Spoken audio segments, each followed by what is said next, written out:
আন্তর্জাতিক সংগঠনের প্রিয় সাথী সহযোদ্ধা ভাই বোনের আসসালামু আলাইকুম।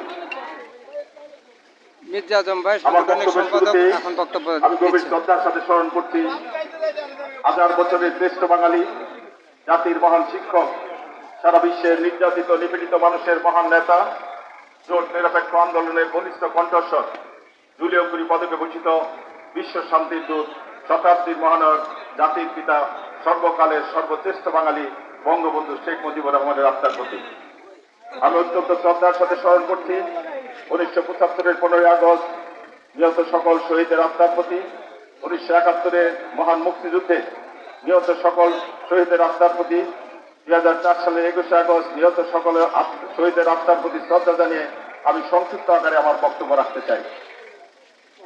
ভাইয়েরা আমার, বোনের আমার, জাতির পিতা বঙ্গবন্ধু শেখ মুজিবের সুযোগ্য কন্যা আমাদের প্রাণপ্রিয় নেত্রী শেখ হাসিনা আজ থেকে 43 বছর আগে 6 বছর নির্বাচনে থাকার পর বাংলাদেশ আওয়ামী লীগের সভাপতির দায়িত্ব নিয়ে এই বাংলাদেশের মাটিতে তিনি প্রত্যাবর্তন করেছিলেন।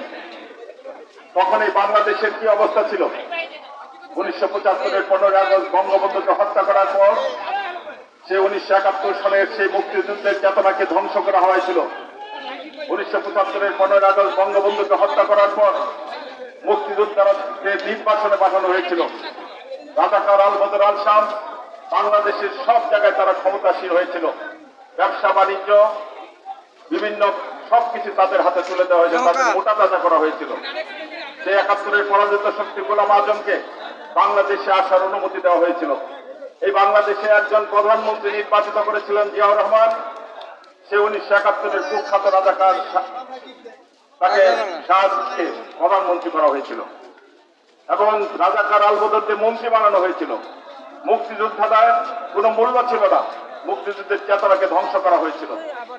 আর আওয়ামী লীগ নামক যে দল, সেই দলকে নিশ্চিত করার জন্য সকল ধরনের উদ্যোগ নিয়েছিল জিয়াউর রহমান। এই ঢাকা শহরে প্রতিদিন রাতে কারফিউ জারি করে মুক্তিযোদ্ধাদের হত্যা করা হতো। ঠিক এমন সময় দীর্ঘ 6 বছর পর বাংলাদেশ আওয়ামী লীগের সভাপতির দায়িত্ব নিয়ে বঙ্গবন্ধু কন্যা সেদিন বাংলাদেশ আমরা 1975-এর 15ই আগস্টের পর 1976-77 সাল থেকে আমরা প্রথম কেবল ছাত্রলীগের আমরা হাতে ঘুরিয়ে এসেছে। আমরা তখন ভেবেছিলাম আমাদের তৎকালীন নেতৃবৃন্দ আমাদের যা বলতেন, বোঝাতেন যে আমাদের একটা যুদ্ধ করতে হবে, বঙ্গবন্ধুকে হত্যা করা হয়েছে, সেই হত্যার বদলা নিতে হবে। যার জন্য আমাদের স্লোগান ছিল জালো জালো আগুন জালো আগুন জালো। শেখ মুজিবের রক্ত বৃথা যেতে দেব না, মুজিব হত্যার পরিণাম বাংলা হবে ভিয়েতনাম। বিভিন্ন স্লোগানে মুখরিত ছিল এই বাংলার রাজপথ। আমরা স্লোগান দিয়েছিলাম জিয়া তোমার মরণ হবে, দাফন ছাড়া দাফন হবে। সেদিন সেই আমাদের সেই প্রতিবাদের জিজ্ঞাসা আমাদের দাও দাও করে চলত।